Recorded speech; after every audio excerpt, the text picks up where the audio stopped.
your name, please? What's up, guys? It's MattyBigChest here. I'm making a table talk video today. This is the first episode of the series. We're talking about Week 8 and how much of a S show that was, man. It felt like if you had starters, you had to start them, and then they turned into flex plays, and it was upsetting because a lot of teams that I had tanking ended up winning, and a lot of teams that I had that were contenders ended up losing to teams with like 1-6 and 2-4, 2-5 records. So it was quite upsetting, and stuff happens. You just gotta shake it off and get to the next week. It's all about making it to the playoffs. It's not about one week in particular. But let's take a look at this week. We have passing statistics up here. We're going to talk about quarterbacks first. Even though they lost, Jared Goff had 35 completions. That's pretty nice if you're in a points per completion league. But he threw 2 interceptions and lost the team the game really on turnovers. But he's had some big passing games. So for as much as we like to Jared goof on him, he's been pretty good.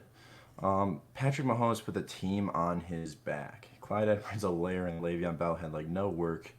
It was pretty sad, but he was cooking. He had 31 completions of 42, 5 touchdowns, and he was over 400 yards, I believe.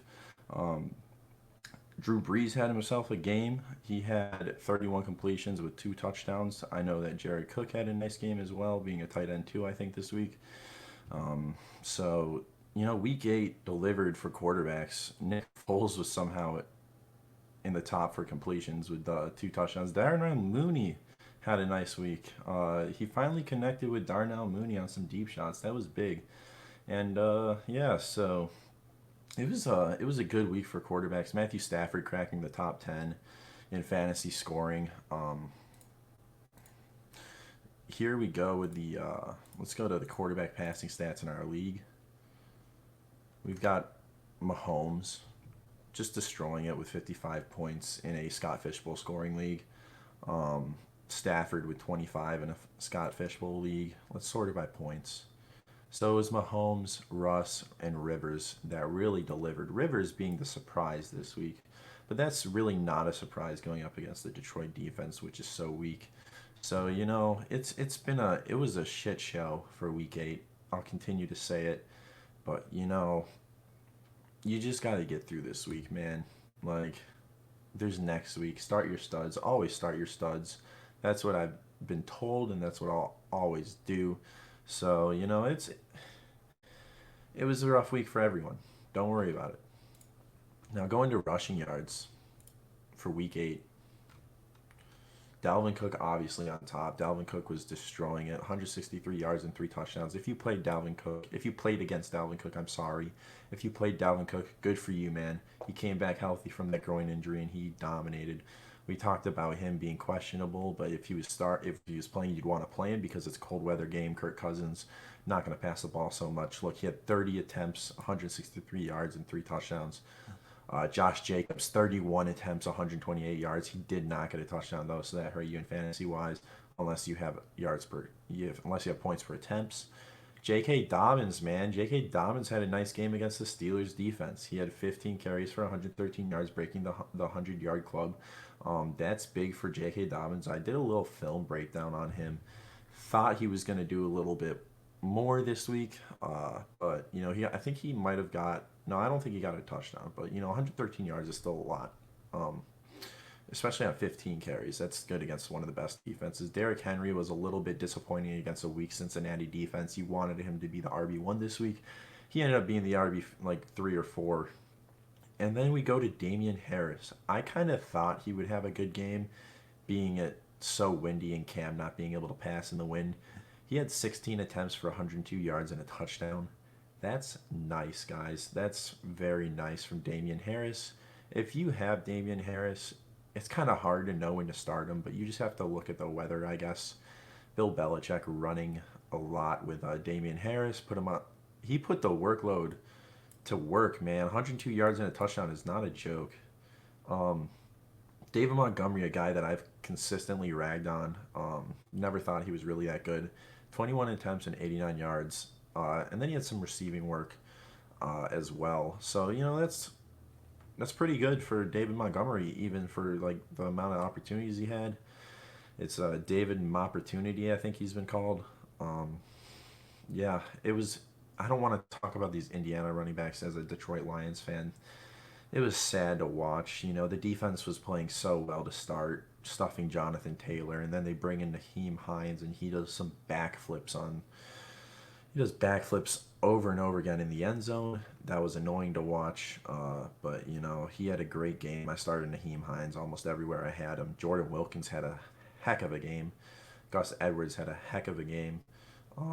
Even Devin Singletary had a good game, guys. Like it was a good week for some flex play running backs. DJ Dallas looking like a mini Zeke.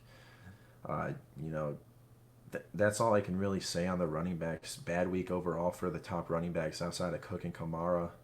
You wanted Derrick Henry to do more than he did. You wanted Josh Jacobs to get a touchdown. So that's really all I have on the running backs this week. It really wasn't that much besides Dalvin Cook domination. Owners are going to rejoice this week. Um, but we're going to move to wide receivers.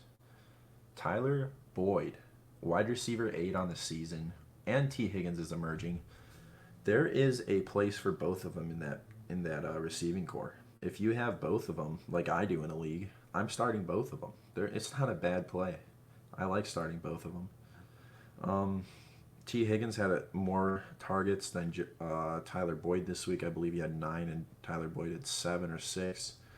Tyler Boyd converted on those. He got a touchdown. You know, he was a baller. If T. Higgins had a touchdown, he would have had a nice scoreline in fantasy as well. Um, but where the hell has Curtis Samuel been all this time on Thursday Night Football, man? Where has he been? This is a nice looking Curtis Samuel. He looked like Paris Campbell did to start the year, and Paris Campbell had a hot start to the year. So if Curtis Samuel can keep this up, you might as well try to get something for him in Dynasty because Curtis Samuel is not consistent, man. Curtis Samuel just has these games where he blows up. And then going back to another team that you could have started 2 wide receivers from is the Rams. Bob Woods and Cooper Kupp both had good games. I mean, they lost the game because of turnovers, but Bob Woods had a solid performance and Cooper Kupp had a solid performance. I believe they were both in the top 10 for wide receivers this week. So, I mean, that's a pretty good performance from them. Not much you can do as a wide receiver to help win the game for your team besides do that. I mean, Jared Goof kind of lost them the game even though he had so many attempts. And going back to quarterbacks, we thought it was going to be Tua time this week. Tua didn't do that much because his defense stepped up. Tua's gonna Tua's gonna do more in the coming weeks. Just hold him if you have him. Don't sell him. He's gonna be good. And you know, speaking of that, Jakeem Grant, he could become a new flex play for me. Jakeem Grant is he's a separator, and Tua loves to throw to people who create separation, and he's used to that from Alabama, and that's what Jakeem Grant's game is separation. So you know, I like Jakeem Grant quite a bit going forward. I wouldn't be buying him, but if you have him, I'd hold him. It's it was a if I'm reading this right, Cooper Cup had 21 targets. That's ridiculous. But it was a good week for Miami, man. They beat a top team. Good win, good program win for them. It's a cornerstone win for their season going forward. Yeah, so Alvin Kamara had 96 yards receiving. That's ridiculous. He's so good. If you have him, you're probably winning your championship this year. He's been so good, so consistent. Brandon Ayuk had 91 yards. That's pretty good as well for a rookie coming in and just doing that. I had Jarvis Landry as a flex play this week, and he really didn't. He had 11 targets, only 4 receptions on 11 targets. That was a disappointing call from me. I was wrong on the flex plays. I'm going to bring those up right now and take some accountability for those. On my flex list, I had my boy Jamichael Hasty, who scored a touchdown. I put a check mark on him for the touchdown. Jarvis Landry, Juice did not perform for me. Marvin Jones, I called him, and he had a good game. He had a touchdown, I believe maybe 1 or 2 touchdowns, but he had a decent game receiving. I wanted Cole Beebs to be something, man. I wanted Cole Beasley to do something this game, and he did not do a whole lot. DeAndre Swift got stuffed at the line by the Colts. Man, what a bad call by me on that flex play. I'm sorry if you guys started him. I had to start him in a lot of leagues where I have him because I didn't have any other options. Miles Gaskin got in for a score, so that was a nice play if you had him. And I thought Le'Veon Bell was going to do something against his former team. Man, was I wrong. I'm sorry if you have Le'Veon Bell or bottom because of me. I'll take accountability for that. That was my bad. He did not do anything. Patrick Mahomes was cooking with gas, man. He was full diesel that game. He full dieseled that game for like that was a Patrick Mahomes classic game. And then Travis Fulgham, man, I love Travis Fulgham. There's nothing wrong with Travis Fulgham. He's great. I've been buying him everywhere. I think he has long term success in that offense. Carson Wentz loves him. Even with Jalen Rager back, he had the most receiving yards I believe on his team. Trayvon Diggs might have had more. I'm just joshing, but he had a touchdown as well, which saved his night. He had about 15 points in a PPR league. I'm not sure, but he looked good. So I was about 4 for 8 on my flex plays. So I'll be better next week, guys. I'll do some more research, more deep diving into it, and won't be so inconsistent with my flex plays. But yeah, so let's go to tight ends, man. Tight ends, T.J. Hawkinson. T.J. Hawkinson had a nice week. He had the tight end 3 performance. He was targeted a lot in that game, brought in quite a bit. He had some targets that were a little high. If he had one more catch, that might have been nice for fantasy games. You might have won your game because of it, but like me. But you know, Travis Kelce, tight end 1. That's expected. We had Jared Cook, tight end 2. That was a nice call. I had Jared Cook starting almost everywhere I had him. Without Michael Thomas, what is he going to do? Um, he's just going to catch touchdowns, and that's what he did. Eric Ebron was like the tight end 4 for most people in most leagues. That's surprising. Don't expect that going forward. That's just one of his games he has. Noah Fant was the tight end 5, I believe, and that's nice because Alberto had a nice game as well. So it's good to see them both produce at a high volume offense. Bob Tanya got those checkdowns that Memphis was talking about. That was nice for him. And then Jay Sternberger breakout. Was that a breakout game? I'm not sure, but he had a nice catch and grab, I believe. And then Mark Andrews, he was a little quiet this week. So if you were expecting something from Mark Andrews, I'm sorry. He didn't do that much for you this week. He hasn't been that great this season. Maybe he's one of the busts of the season. He had a great week 1, I believe, but after that, what has he done for you lately? In Dynasty, you're holding these guys. But yeah, this week 8 was a bloodbath, man. I watched Detroit Lions versus the Colts. All I can say is that the Colts defense is for real. The Lions offense sucks. They came out with Adrian Peterson in the first half, running him first down, second down, and nothing. There was really nothing going for him. And then the Colts' offensive game plan was get the ball to their running backs, and that worked because it tired out the linebackers of the Detroit Lions. Jamie Collins was just having a game, but it's kind of hard outside of Jamie Collins when you have Christian Jones who runs like a 4.8 40. He looks slower than that right now. He looks like a defensive tackle playing linebacker. So, it is a putrid game plan from the Detroit Lions. It just shows their coaching staff is not ready for the NFL. Maybe I think Matt Patricia is a great defensive coordinator, but I don't think he's ready for a head coaching job. So we might see him get canned after this season, which would be great. And then the Colts, Frank Wright I'm not sure how you say it properly, but his offensive game plan was something of wonders, man. Naheem Hines and Jordan Wilkins both balled out. They were targeting their running backs and wheel routes, and they exposed the Lions' weaknesses. And that's what you see from good coaches. That's what you see from good offensive coordinators, and they were doing it all game. It didn't stop, man. It took Stafford's garbage time to help them bring it close, but having only 7 points in the first half, that's ugly. That's ugly. You can't do that. You can't do that against a team that knows your weaknesses, knows how to exploit them. You got to be a little better coming out into into the game.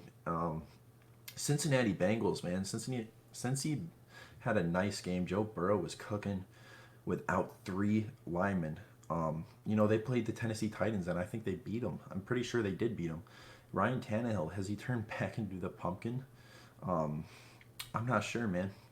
But it was a good game for Cincinnati Bengals. Joe Mixon was out, so Gio Bernard stepped in and had, I believe, 2 touchdowns, stealing them away from Tyler Boyd and T. Higgins. But Tyler Boyd still had a touchdown. Uh, Joe Burrow and Justin Herbert, they're showing their stuff. It's hard for rookie quarterbacks in the NFL, we've heard, but look at these guys. They're stepping up and they're hitting in stride. Their receivers deep down the field. Herbert has one of the best deep balls we've seen for a rookie. Like, it's going to be hard to convince me that Herbert's not the QB3 in Dynasty. It's going to be hard. I really like what they've shown. And then we need to see more from some Tua. We need to see some Tua time.